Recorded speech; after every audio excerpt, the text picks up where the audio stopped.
వచ్చేసా ఇది ఏంటో కాదు, మన నందమూరి బాలకృష్ణ గారి కొడుకైనటువంటి మోక్షాజ్ఞకు సంబంధించిన మోస్ట్ ఇంపార్టెంట్ న్యూస్ ఒకటి తీసుకొచ్చాను. అదేంటి అనేది ఇప్పుడు మీకు ఎక్స్ప్లెయిన్ చేస్తాను అనమాట. ప్లీజ్ ఎండింగ్ వరకు చూడండి. నందమూరి మోక్షాజ్ఞ సినిమా పేరు సింబా.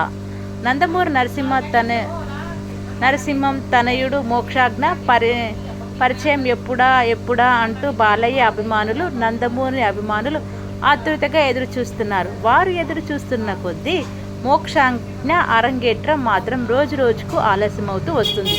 మరోవైపు బాలయ్య మాత్రం కుర్ర హీరోలు కూడా అందుకోలేనంత వేగంగా సినిమాలు చేసుకుంటూ వెళ్ళిపోతున్నారు.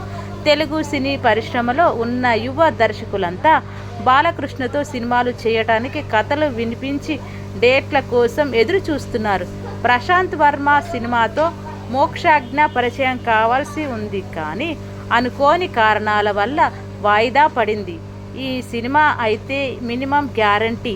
ఆ తర్వాత రకరకాల పేర్లు వినిపించాయి. చివరకు ఆదిత్య 369 సీక్వెల్ ఆదిత్య 999తో నటిస్తాడని, అందులో బాలయ్య కూడా ఉంటాడని, వీలైతే బాలయ్య లేదంటే క్రిష్ దర్శకత్వం వహిస్తారంటూ వార్తలు వస్తున్నాయి. అయితే ప్రశాంత్ వర్మ దర్శకత్వంలోనే మోక్షాజ్ఞ నటించే అవకాశం ఉందని తాజాగా వార్తలు వస్తున్నాయి. ఆ సినిమా పేరు సింబా. సోఫియా ఫ్యాంటసీ కథతో దీన్ని రూపొందిస్తున్నారు.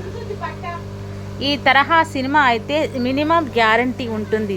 అంతేకాకుండా బాలయ్య అభిమానులు కూడా థియేటర్లకు పోటెత్తితే సినిమా ఏమాత్రం కొంచెమైనా బాగుందనే మోటాకు వచ్చినా చాలు, సూపర్ హిట్ అవ్వడం గ్యారంటీ. అందుకే బాలయ్య కూడా ఈ కథకే మొగ్గు చూపారు. సింబా సినిమా కూడా ప్రశాంత్ వర్మ సినిమాటిక్ యానివర్సరీలో భాగంగానే రూపొందుకుంటుంది. దర్శకుడు ప్రశాంత్ వర్మ హనుమాన్ సినిమాతో ఏకంగా 300 కోట్లకు పైగా వసూలు సాధించి పాన్ ఇండియా స్థాయిలో గుర్తింపు తెచ్చుకున్నాడు. తర్వాత ఆయనపై బాధ్యత మరింత పెరిగింది. ఆయన ఒక పెద్ద సూపర్ హీరో ప్రపంచాన్ని సృష్టిస్తున్నారు. హనుమాన్కు సీక్వెల్గా జై హనుమాన్ తీస్తున్నాడు. ఇందులో హనుమంతుడి పాత్రలో కన్నడ స్టార్ హీరో రిషబ్ శెట్టి నటిస్తున్నారు.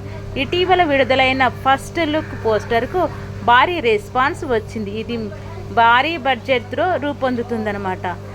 సో ఇదండి మన బాలయ్య బాబు గారి సన్ అయినటువంటి మోక్షాజ్ఞకు సంబంధించిన సినిమా అప్డేట్. మరిన్ని అప్డేట్స్తో లేటెస్ట్ ఫిల్మ్ న్యూస్తో మళ్ళీ మీ ముందుకు ఇలాగే వస్తూ ఉంటాను. Thank you so much everyone. Thank you all.